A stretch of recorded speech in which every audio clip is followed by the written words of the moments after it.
Well, good morning. I think we're getting started here this morning. Good morning, Lauren. It's good to see you with us. And Linda, I think you're with us as well.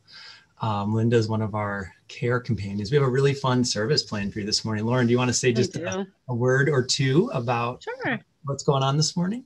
Well, I know that many of you are probably noticing that we haven't seen Seth Matz in a bit, and he has a song for us today. So that's a little preview of some of the awesomeness that's ahead. And I have a really fun story this morning. It was really fun to put that together. So I always appreciate your stories, Lauren. And Linda, welcome to you. If you want to unmute for just a second, I think you're one of our care companions this morning, available after the service to meet with people who maybe have experienced some big feelings or just would like to talk with someone after the service. Do you want to say a little bit about what care companions do and just say a word or two about that? Sure.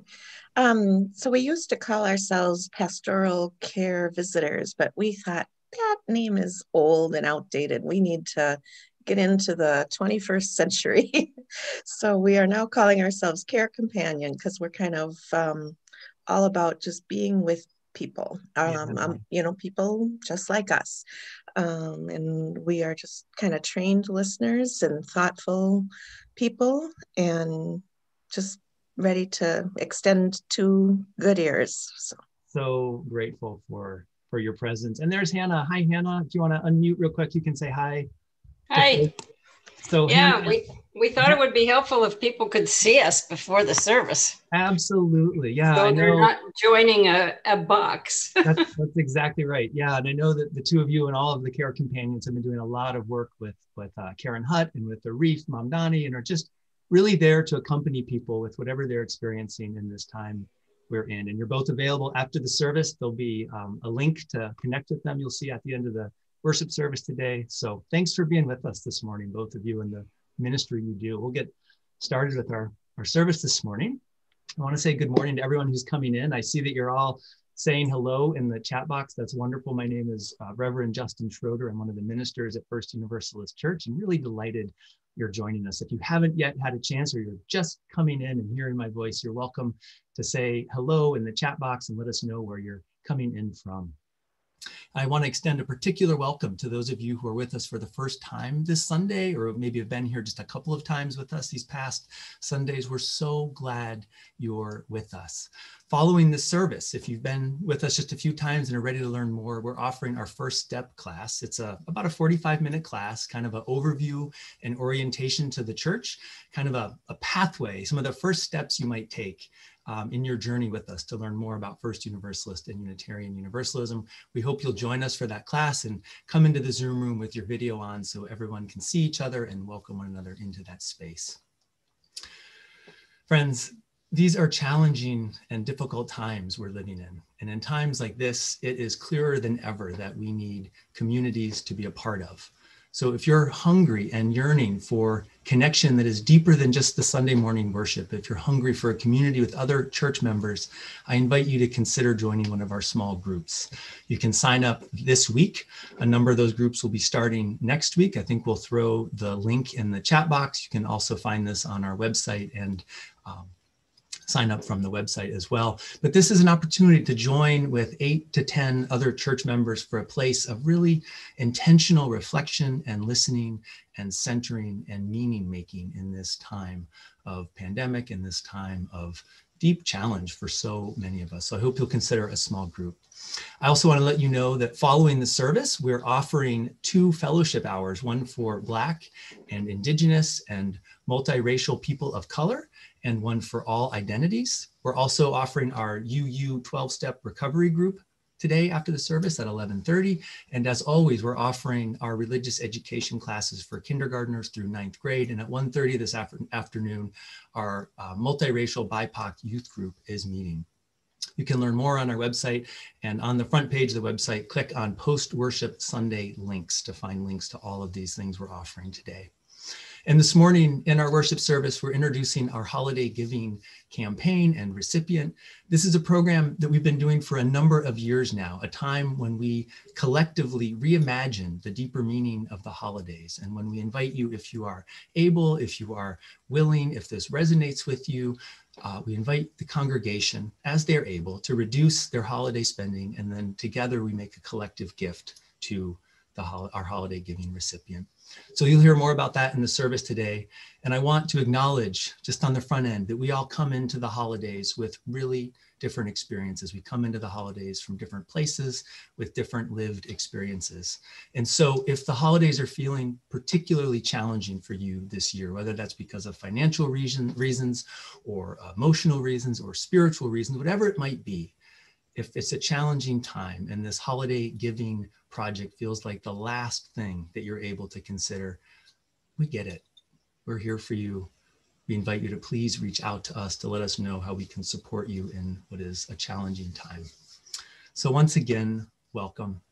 I'm really glad you're all here. I miss seeing you in person. I miss that deeply, but I love that we can gather virtually. So welcome once again to each and every one of you. Let's begin our time of worship together with the chalice lighting by Sienna and Lucia.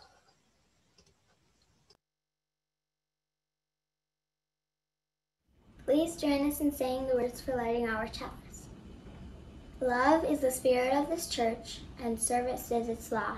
This is our great covenant, to dwell together in peace, to seek the truth in love, and to help one another.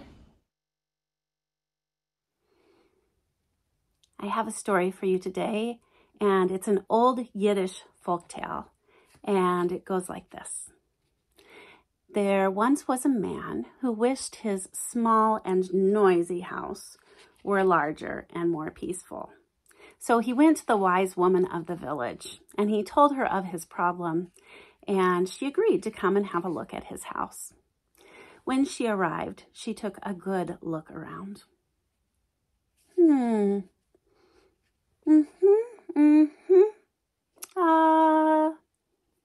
Have you got any chickens? She asked. Chickens? Said the man. Why, yes, I have some chickens in the yard. Good. Bring them in, said the wise woman. Bring them in the house? Well, the man thought this was a strange idea, but he did as the wise woman said.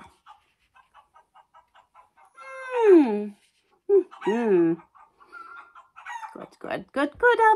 And have you any sheep? Yes, I have some sheep. Bring them in the house. And so he brought the sheep into the house.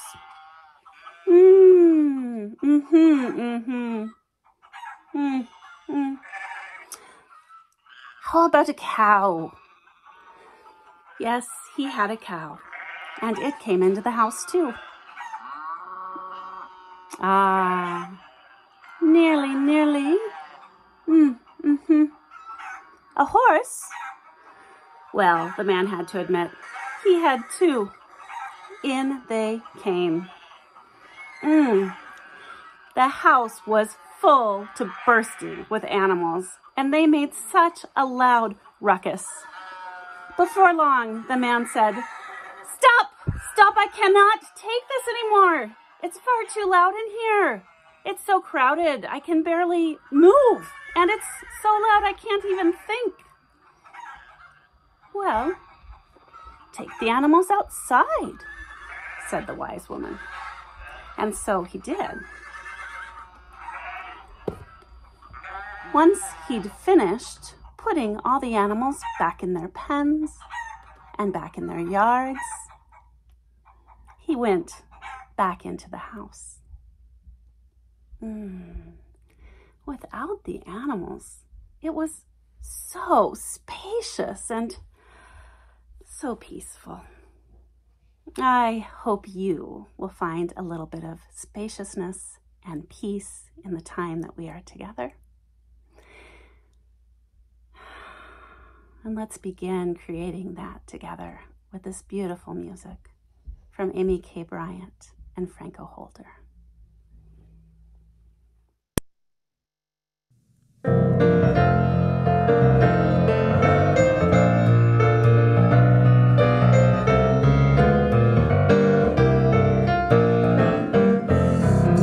Glory, glory, hallelujah. Since I laid my burdens down, glory, glory, hallelujah.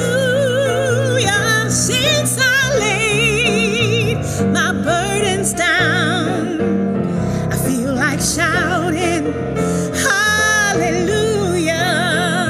Since I laid my burdens down, I feel like shouting, hallelujah. Since I laid my burdens down, love is shining all around me. Since I laid my burdens down, love is shining all around me. Since I laid my burdens down.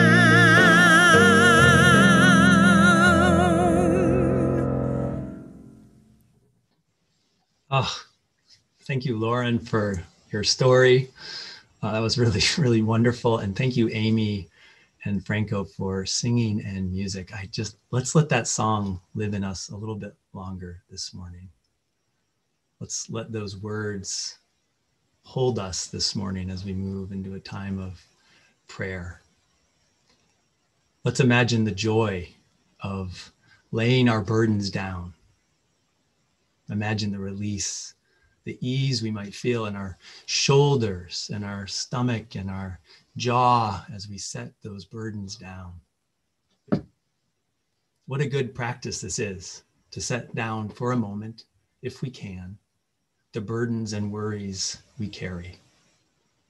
And I know there are those among us who carry particular burdens and worries in this time. I'm thinking of healthcare workers, nurses and doctors and pharmacists and teachers who are doing distance learning. And I wonder if for a moment we can just set those burdens down, the struggles we carry as families, as people living alone, if there's a way to just set those down for a moment, just for a moment, to set down the burdens and the worries we feel about COVID-19 and the rising cases, about the safety and the well-being of our communities, not to forget or neglect or leave those down, but just to be in this moment. Is there a kind of a joy that might emerge if we can just be in this moment and just settle into a time of what is, when we don't pretend that things are other than they are, when we don't dream ourselves into a fantasy future or drop back into a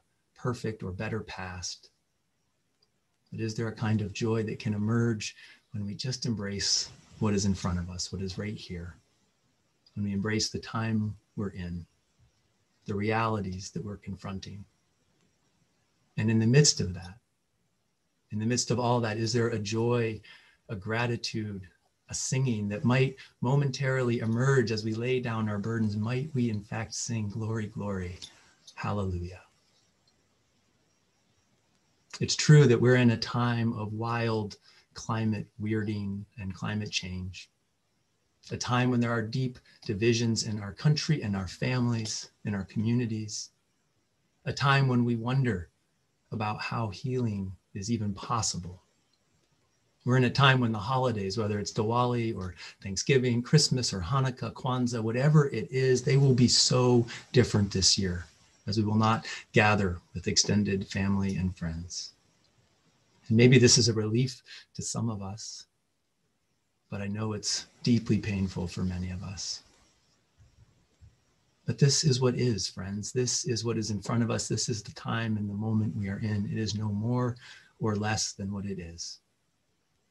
In this moment, we have joy and gratitude among us. We have grief and deep anguish among us. We have uncertainty and hesitancy and worry among us. It is all right here. We can hold our burdens together. We can lay them down together. We can breathe and dance and sing and then pick those burdens back up. But they will be changed. They will be different. We will carry them differently. All of this can happen in this time of prayer and reflection. And so today we pray, Spirit of love and life. As we turn our thoughts and prayers to those in our congregation, we pray for Jennifer Schuster-Yeager and Rich Yeager. Rich will be having hand surgery on Thursday due to injuries he sustained in his shop. He's hoping for a full recovery after some months of healing, and we hold Jennifer Schuster-Yeager in our prayers as well. Jen is 1 week into a 6-week recovery from knee surgery. And this morning, our love and care extends to Barb Mellum. On November 19th, Barb will be having surgery for breast cancer at Abbott Hospital. She welcomes our thoughts and prayers as she begins this new journey. And this morning we celebrate with Ginny McCarthy and Kit Ketchum and join in their joy at the birth of their granddaughter Vidya, born to daughter Sophie McCarthy Ketchum and Dallas Jackson on October 28th. And dear ones, I invite you now to share in the chat box the burdens and the joys of your heart. And if you've been with us before, you'll notice we're doing this a little bit differently this morning, differently than we've done in the past. We're inviting both the sorrow and the worry we carry, as well as the joy and the gratitude and the delight we carry. These are truly parts of the same stream.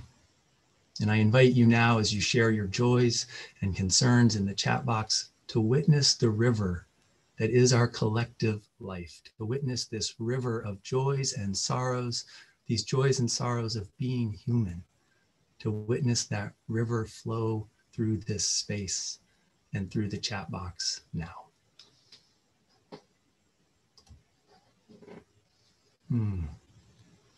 Loss, love of our family and children, the hardness of the grief of an argument with a loved one or one close to us, family members who are sick, all of the distance learners and distance teachers and distance parents who are both learners and teachers in so many ways. Just grief. The river is flowing of so many things. How the holidays will be when we cannot visit family and friends. Worried about grandparents and family members. Joy in the beauty of snow falling. Missing family during the holidays. So much is flowing in this river that is our shared life in this space. Sending prayers to dear ones. Oh, the burnout and exhaustion we're experiencing. Gratitude to be in this space with one another.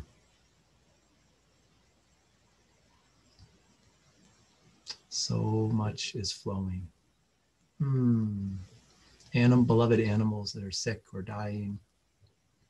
Just the exhaustion some of us are feeling with distance learning, with being at home, with missing loved ones, and the blessing at the same time of having a home. I know not all of us are in that situation, and some of us are housing insecure, but the blessings of family and homes.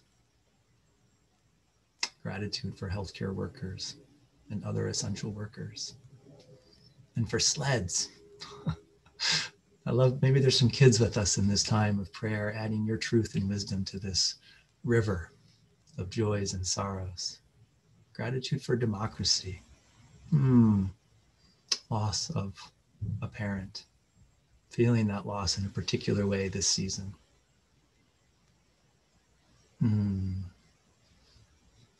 So much is flowing. So much is flowing. And friends, I want to share with you one of the practices I have often at the end of the services. I will stay in the space and scroll back through this chat that captures this moment in time of us as a community with the grief and the sorrow and the joy that we carry. And I will linger over what has been shared, to hold it, to hold you, to hold those elements that were true in this time together. Thank you for showing up in this space, for naming what is true for you, holding both the joys and the sorrows of this time. So friends, we offer this final prayer this morning. May the grip of addiction be loosened. May the weight of oppression be lightened. May grief be shared. May joy break through. And may love make every suffering bearable for us all. May it be so. Blessed be. And amen. Our choir will lead us now. They will sing Spirit of Life, and I invite you to join in.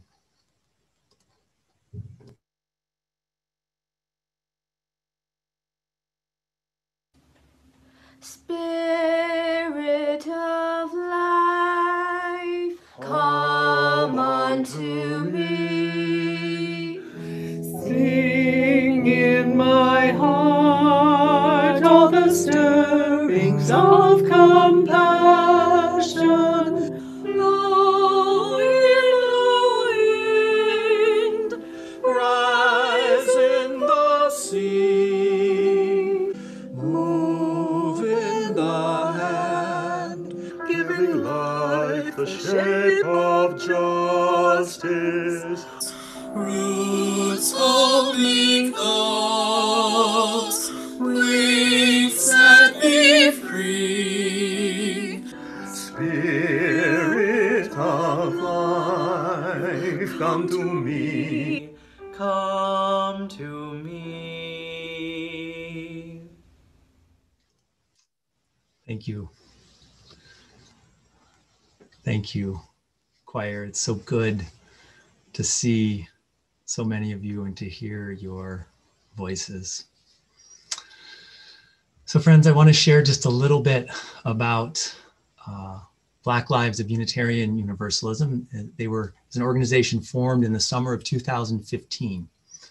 And they were formed with the goal of expanding the power and capacity of Black Unitarian Universalists within our faith, of providing support and information and resources for Black Unitarian Universalists.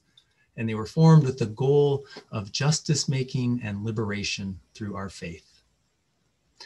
Black Lives of Unitarian Universalism embodies Unitarian Universalism in ways that inspire me. Last year, the holiday giving team chose Black Lives of Unitarian Universalism, or BLUE, as our holiday giving recipient, and we made a 5-year commitment to BLUE as our holiday giving recipient. This is year 2 of that 5-year commitment. And so I want to invite Lena K. Gardner, the executive director of BLUE, to share an update with us about what BLUE is working on now. A little video message from Lena. And following Lena's video message, we'll have a brief slideshow with some pictures and images from last year's holiday giving effort, including pictures of this value tree that we created with some music by Franco Holder. Let's watch these videos now.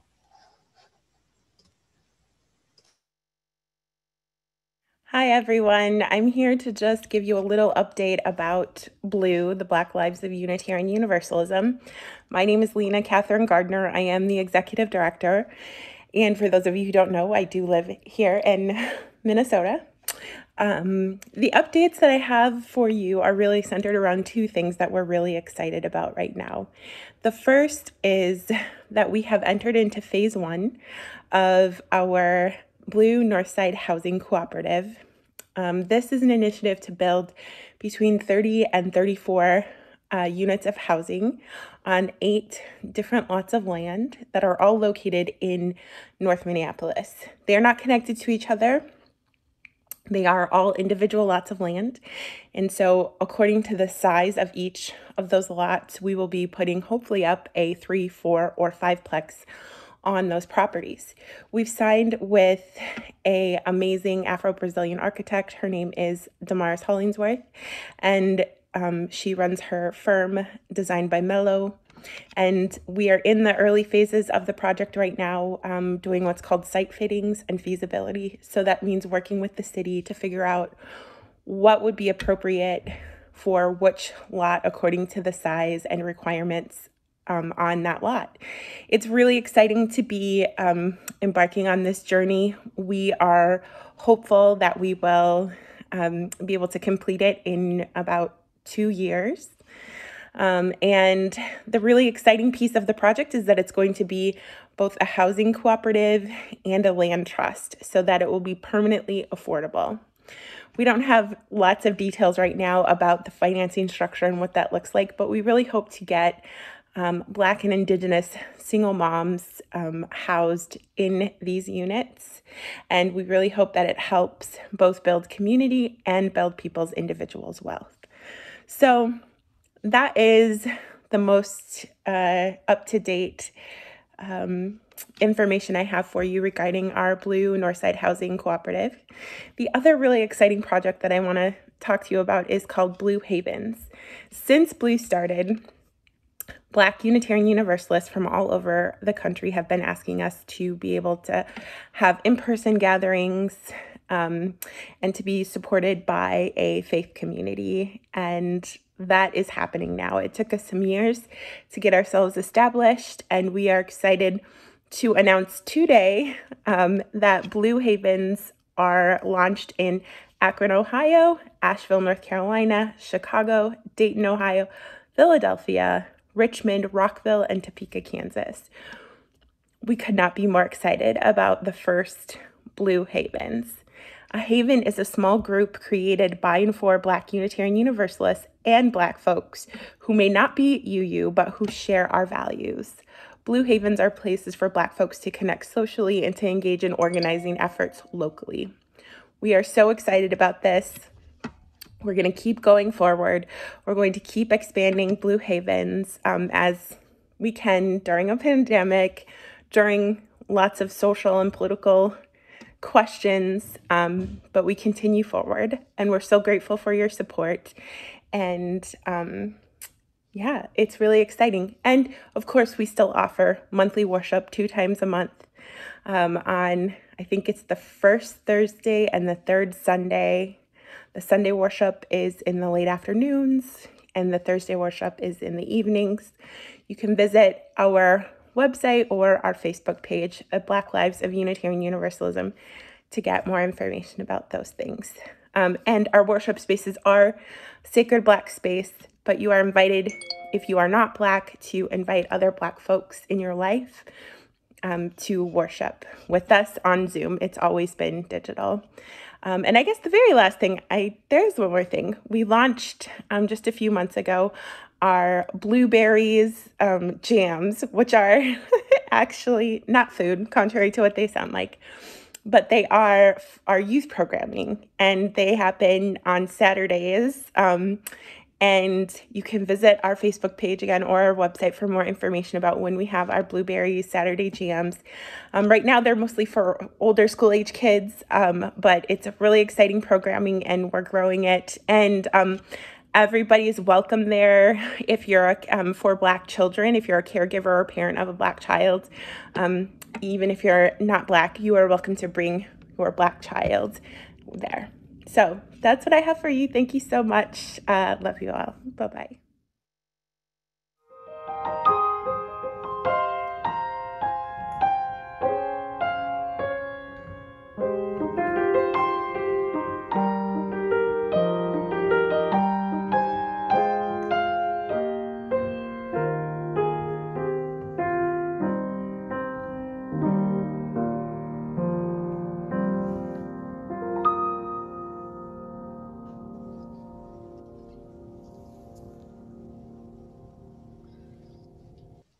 Thank you so much, Lena. And it was really good to see some of those pictures from last year. As you may have noticed in some of those photos, the theme of the holiday giving campaign is reimagining joy and justice.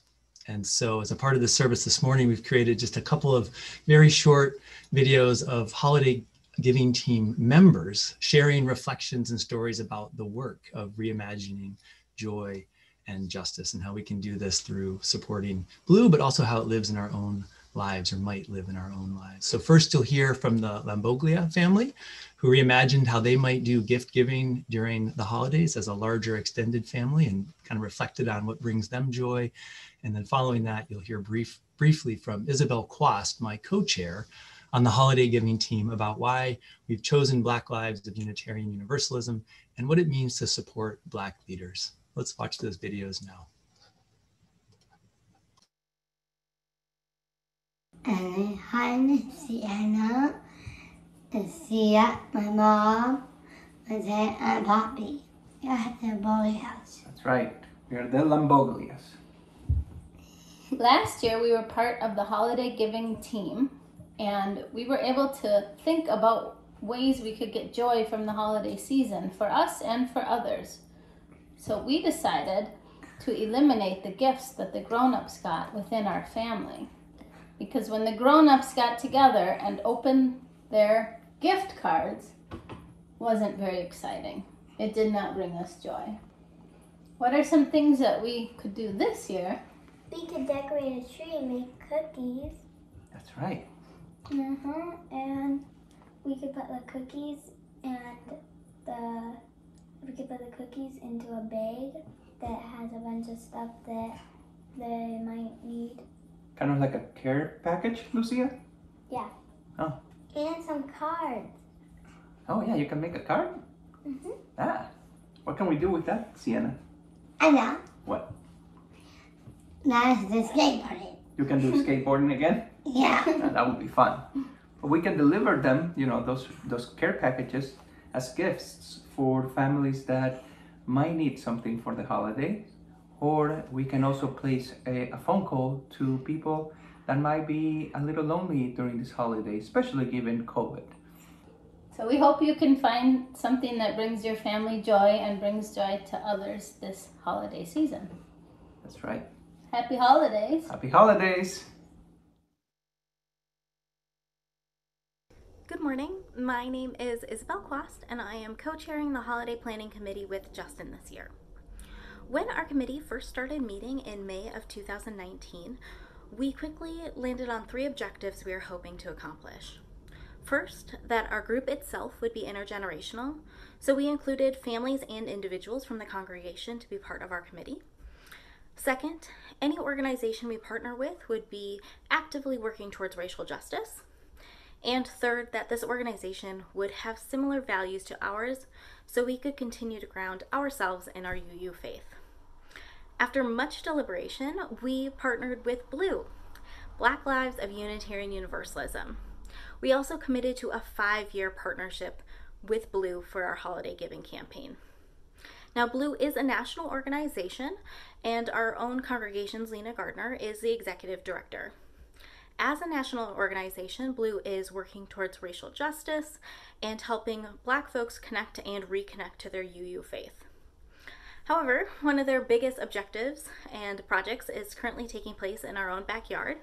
They purchased multiple lots in North Minneapolis and are building from literally the ground up a Black-owned housing cooperative with affordable housing options. This project is moving forward, which is very exciting. They have chosen a lead architect by the name of Demarius Hollingsworth. She is a principal architect at Designs by Mello. So a proposal has been drawn up, permits are being applied for, and they're hoping to break ground on this project shortly. So that's very exciting. But I do want to make clear that we are supporting Blue holistically and in their entirety, understanding that the most integral part of supporting Black leaders is trusting Black leaders. And trusting that our shared UU values will ground us with the same vision of racial justice. But more than that, understanding that the work and covenant Blue has already implemented radically embodies and lives out our UU values. To support Black leadership, to support Blue, and to make this a successful long-term partnership, we must place our trust in Blue. As we move into the holiday season, we hope this partnership with Blue will help us all reimagine what justice looks like in our own lives and our racial justice work. That finding your community and working towards a shared vision to a better world feels good. That there is joy in seeking justice. So when you are choosing charities and organizations to partner with and support this holiday season, we hope you continue to support our partnership with Blue and the work that they're doing here in our community and around the country. Thanks. I really am grateful for those videos from the Lamboglia family and from Isabel Quast. It's good to hear their voice and engagement with this holiday giving project.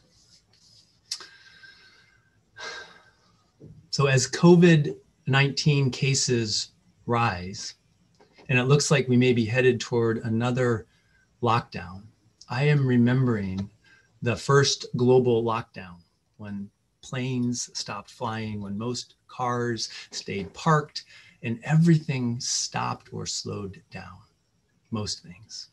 In that first lockdown, I found myself, after that initial wave of worry and fear, I found myself wrestling with a question. What gets unlocked during lockdown? And it was a strange question. It was a strange time. It feels like lifetimes ago in some ways, because I was holding multiple realities. On the one hand, as we were in lockdown, people around the world were dying. We had friends in New York, and as we talked with them, we learned that the sounds of ambulances and the sounds of sirens was just a constant in those early weeks. It was a traumatic and trying time. So there was that piece of the equation. And at the same time in lockdown, this question of what gets unlocked during lockdown kept playing in my head. What gets unlocked? What might be opened up when everything gets shut down? What might be reimagined, seen anew? What new habits and patterns might emerge from lockdown? And we're living into some of that right now. These were the questions, along with some of the grief and fear that I was carrying so many months ago. And I know, and I want to say on the front end here, that I know that these questions land differently for different people, depending on gender and racial identity, depending on the ability to work from home or not, and so much more. If you're an essential worker, you probably don't have time to hold these questions, or you hold them in a different way. If you're a parent with young children, getting through the day, managing the details, picking up in some ways a second or a third or a fourth shift, if you will, that is front and center in your mind. If you've been laid off of work, your singular focus might be survival, getting through this time. And so I want to say, if you are in one of these places, if these are struggles that you're experiencing, if this is support that you are needing, here's how the church is prepared to respond. We have an emergency fund that is available to help with housing, to help with food, to help with medical bills, whatever it is. We have a fund available that many, many, many congregants have supported, and those resources are there. And our ministers and our care companions are available as well for emotional and spiritual support. We can do hard things together. We will do hard things together as a faith community. And so I share that this morning because it's important for all of us to remember, to be reminded that we aren't all having the same experience right now. And so I want to be mindful about how we think about this. At the same time, I believe that a global disruption like this forces us, as it reveals systemic failures in so many places. And it also reveals and uncovers places to do better, opportunities to change those systems. A global pandemic like this forces us to ask individually and collectively, I believe, what really matters. Makes us ask, what's important here? Maybe shifts the priority list. What seems so important and relevant is suddenly no longer even on the list. We ask ourselves, what must change? How can things be different? And part of what the pandemic has made clear to many of us is that it is not possible to return to normal. Normal was really an illusion. It was a dream. It was a myth. Normal was dangerous and harmful. Normal was a society that was failing millions of people and destroying the planet around us. So what if, as writer and activist Arundhati Roy asks and writes, what if rather than go back to a normal that doesn't work, what if the pandemic is this portal, a doorway to a new space, a new way of being, a new relationship with the earth and with one another? What if during this time of containment and lockdown, and grief too, and anguish as well, what if in that space we are catching a glimpse of a new world, of how things might be? I wonder if you can remember back to early spring. It feels like several lifetimes ago, back in early spring in that first hard lockdown, when smog cleared over cities that had been blanketed with soot and pollution for years. When offices were abandoned, when commutes ended, when animals reclaimed parts of the ocean and land and humans, when animals reclaimed, parts of the ocean and land that humans had previously occupied and overrun. Something remarkable emerged in that time.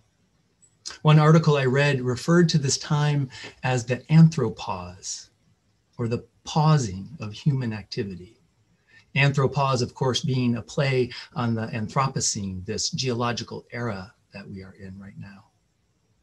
Anthropause, a pausing of human activity, of human consumption, a pausing so the planet could breathe again. A pausing so that the really deep and true and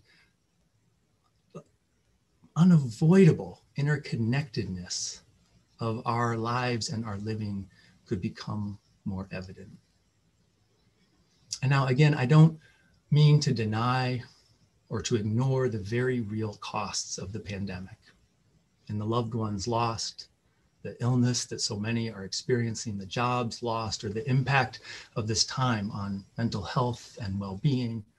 I don't want to deny the ache that so many of us feel because of postponed family gatherings or celebrations or memorial services. I don't want to deny or diminish the impact that we experience with very limited physical contact with loved ones and family outside of our bubble. It's complicated. It's a complicated time. But the pandemic is the story we're in. It is the pause place we're in.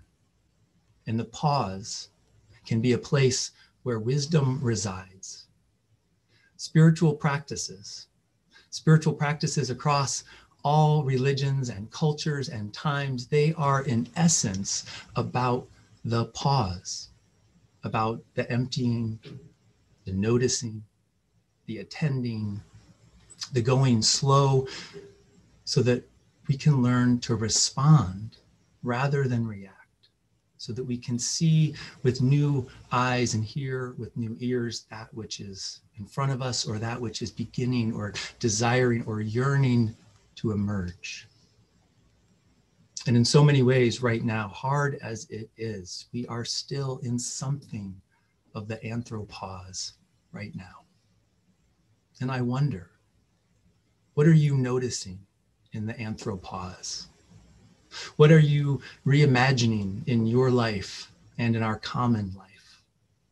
And maybe if it's a challenging time, you're just noticing that the ground you're on is shaky and crumbling, and that's what you're noticing. It's always felt that way, and it feels even more so now. That may be what you're noticing. Because again, we're not all having the same experience in this moment. But I wonder if we might share with one another in the chat, just briefly, what are some of the things you're noticing in this time?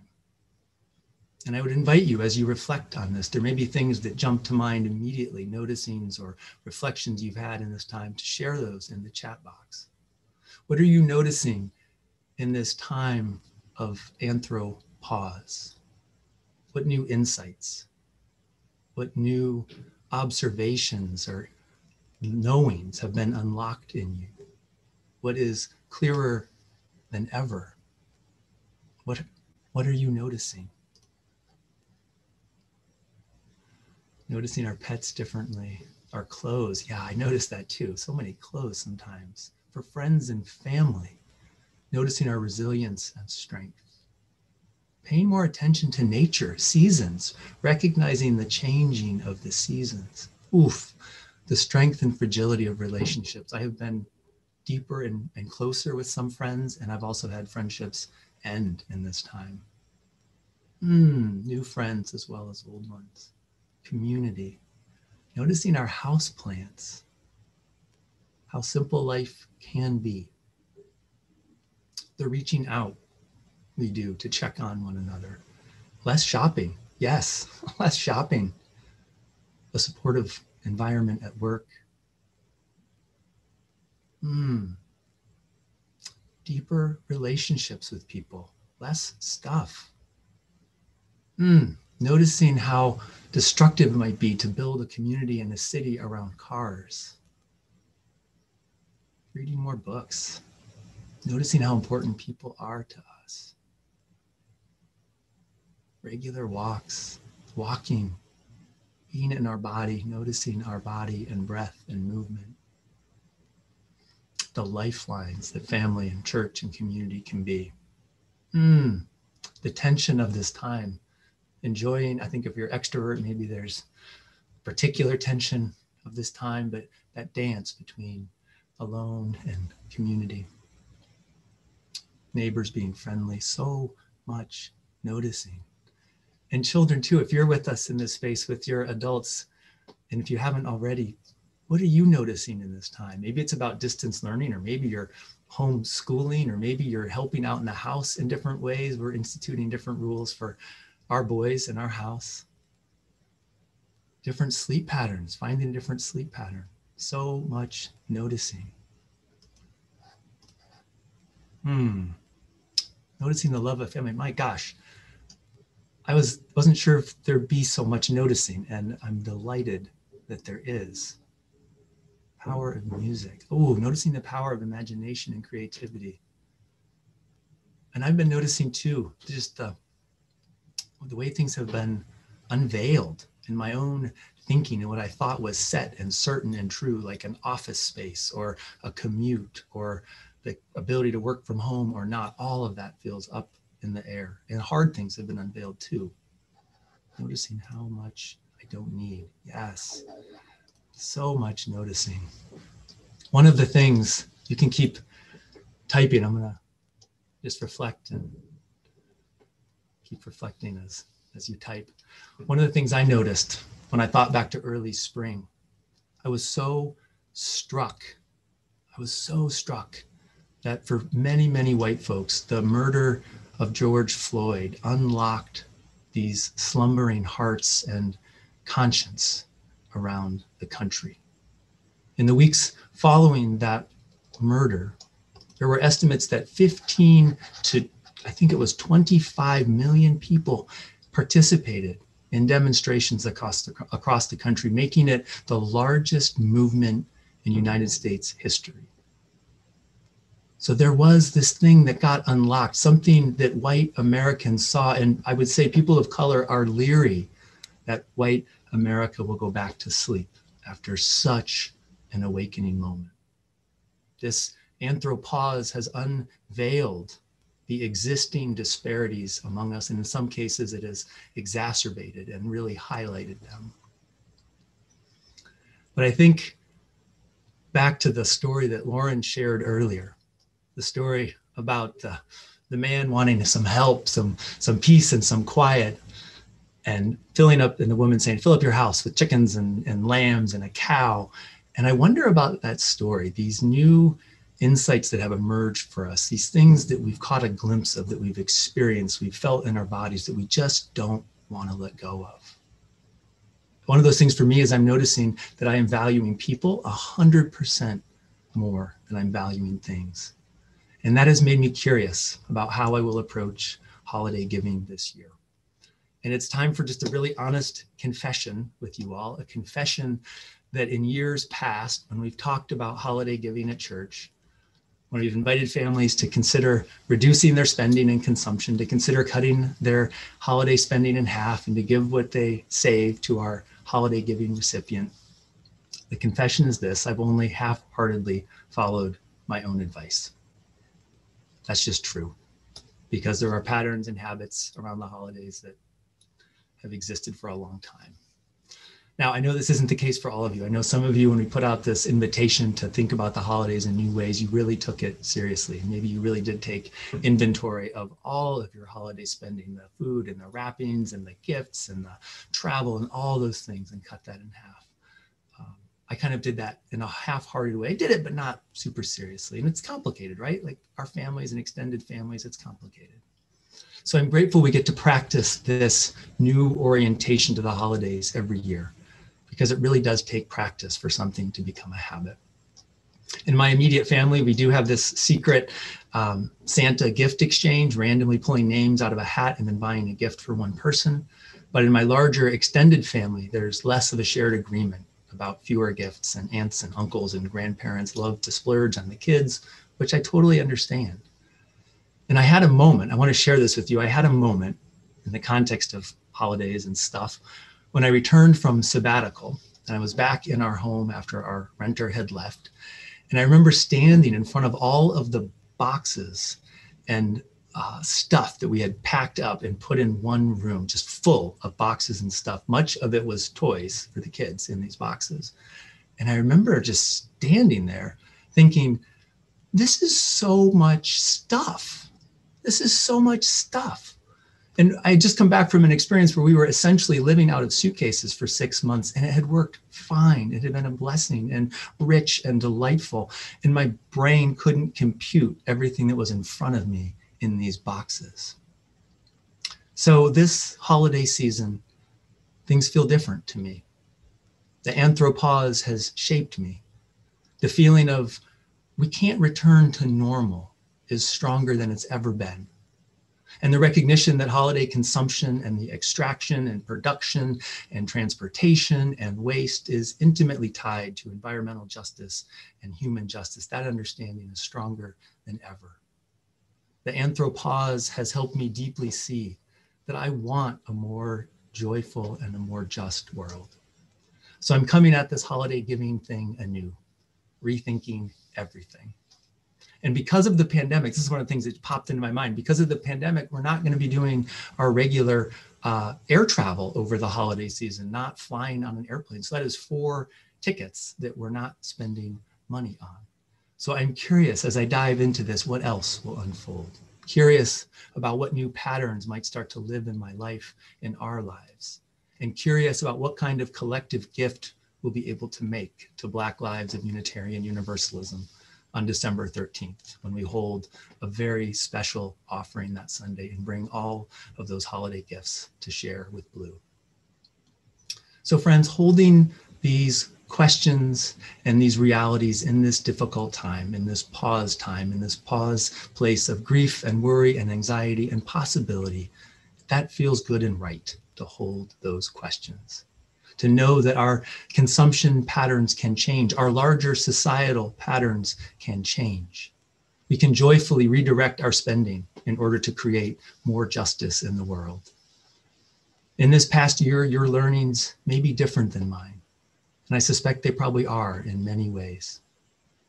But nonetheless, my holiday wish for you in this upended, uncertain time we're in is that you authentically and deeply honor what you know and what you have learned this year, so that in this pandemic holiday season, your heart experiences some measure of joy as you live in alignment with your deepest knowing.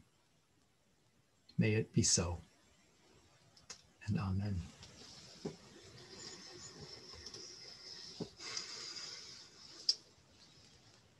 So friends, today we will, in some ways, I guess, jumpstart our holiday giving efforts. Our offering today will support Black lives of Unitarian Universalism.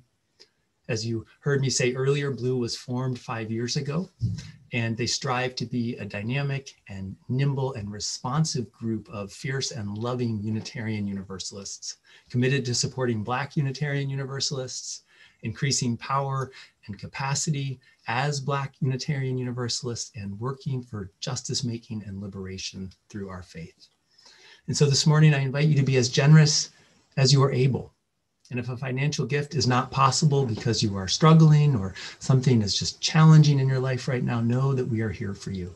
Our emergency fund, supported by gifts from the congregation, is available to help pay for housing, for medical bills, for groceries, for whatever it is needed to help you through this time. So if you're struggling, please let us know. We're here for you.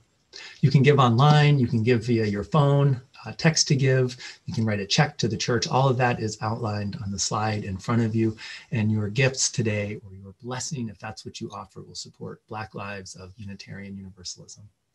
I thank you for your support today.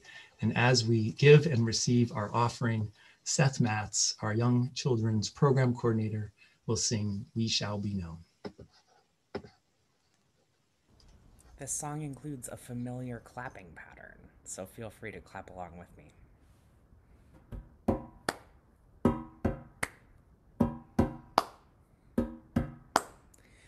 We shall be known by the company we keep, by the ones who circle round to tend these fires. We shall be known by the ones who sow and reap the seeds of change alive from deep within the earth. It is time now. It is time now that we thrive. It is time we lead ourselves into the well. It is time now, and what a time to be alive. In this great turning we shall learn to lead in love. In this great turning we shall learn to lead in love.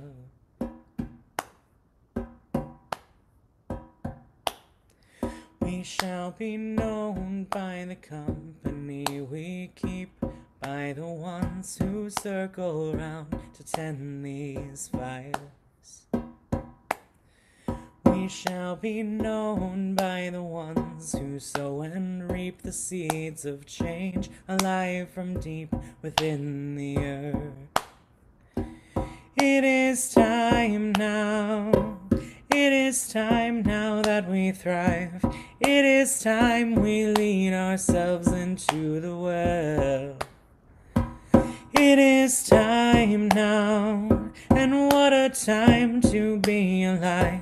In this great turning we shall learn to lead in love. In this great turning we shall learn to lead in love. Thank you, Seth. Beloveds, in this time, may we hold fast to one another. May we be gentle and loving with ourselves. May we reach out and ask for the support and care we need. May we listen and offer kindness to one another. May we trust what we know and what we have learned during this time. Friends, as we prepare to hear the Your Call family bless us with song, may you be blessed, and may you be a blessing in this world, this beautiful and broken world. Let us sing together, Go Now in Peace. Go now in peace, go now in peace. May the spirit of love surround you everywhere, everywhere you may go. Dear ones, as we extinguish the chalice, we do not extinguish the flame in our hearts, the fire of love, the fire of commitment, the fire of compassion. May that burn brightly until we are together again. As we end our service, I invite you to share in the chat box, I carry the flame. Be well, be loving, be kind, until we're together again.